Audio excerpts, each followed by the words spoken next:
In this video, we'll go over how to use the content research section of Topic to create an outline. So let's get started. So in this example, I'll use the keyword how to water a spider plant. On the right, you'll see the outline builder, and it's here that we'll curate the information on the left into an outline that can be handed off to a writer. The first step is to create a title and description. So titles and descriptions are really important from an SEO standpoint because they're the very first thing that somebody sees when they're looking at the search results. They need to be highly tailored to the search intent of the user, and at the same time, it needs to stand out from the other results. And it can be a tough balance to strike, but we have a couple tools built in to help make this easier. The first is the competitive analysis table. And so these are the top results in Google for a focused keyword, and additional metrics like authority and grade can help you identify the most comprehensive content overall, as well as content that is outperforming its domain authority, like these two results down here. These tend to be the kind of pages whose example you want to follow. What you want to do here is to scan through the titles and identify the overall search intent for this keyword. And in this case, it's pretty simple. Almost all of the results are plant care guides. Once you have an understanding of the overall search intent, our idea generator can help you come up with ideas on titles, descriptions, and the outline. So for the title, we can choose 3 or more competitor titles that match the search intent that we're targeting. In this case, almost all of them are guides, so I can give the system a couple of these titles, which I think are good starting points. And what it will do is brainstorm ideas to choose from. Now, these are not production-ready ideas. It's meant to be a brainstorming tool. And so I can use this list to come up with something that I feel like is competitive against the current search results. So out of these different ideas, this one appeals to me, so I'll choose it and add it as a title, and I'll modify it. So tips, tricks, growing, and watering.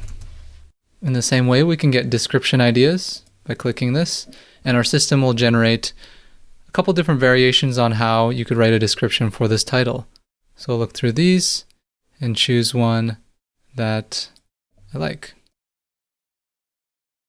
So once you've got a title and description, finally we can generate a starter outline. So by hitting Get Heading Ideas, it will analyze the title and description, and our system will create an outline for you. Now, if I don't like this outline, I can just hit refresh and I'll get a brand new one. But once I feel good about this outline, I can select the headings that make sense, and I will add them to the outline. Next, we'll add to our outline by taking a look at how others have broken down the topic. So here we can see the competitor outlines. These are the headings that they're using. And what I'll do here is take a look and see if there's anything that I forgot to cover in this starter outline.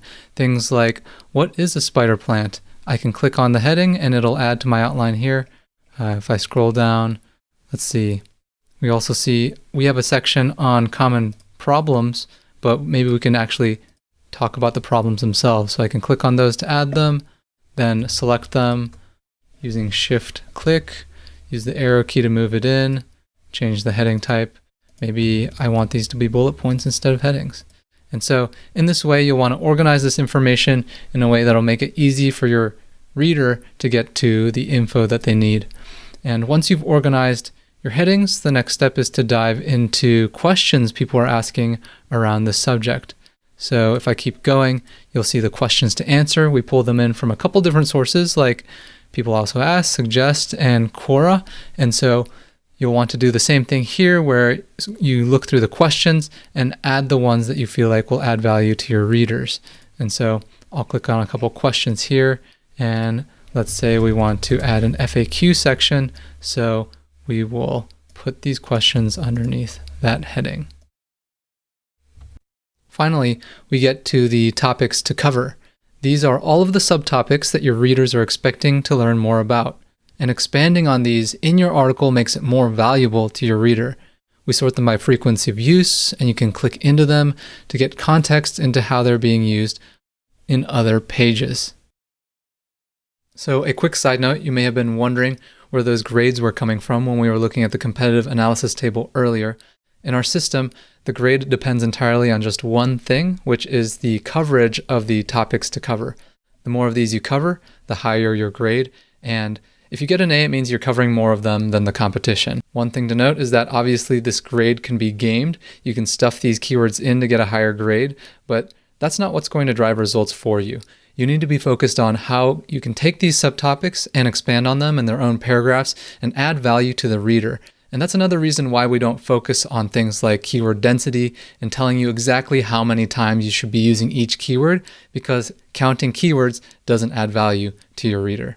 Now, back to the main show. A couple more things about the topics.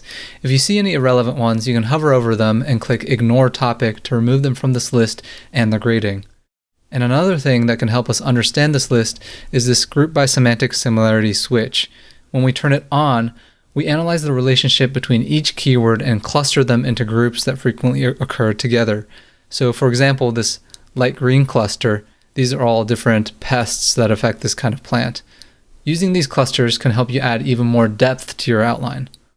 Once you're finished, you can simply click Copy to Clipboard and then paste this into a separate document that you can send to your writer. And that's it. We've used Topic to create a comprehensive outline.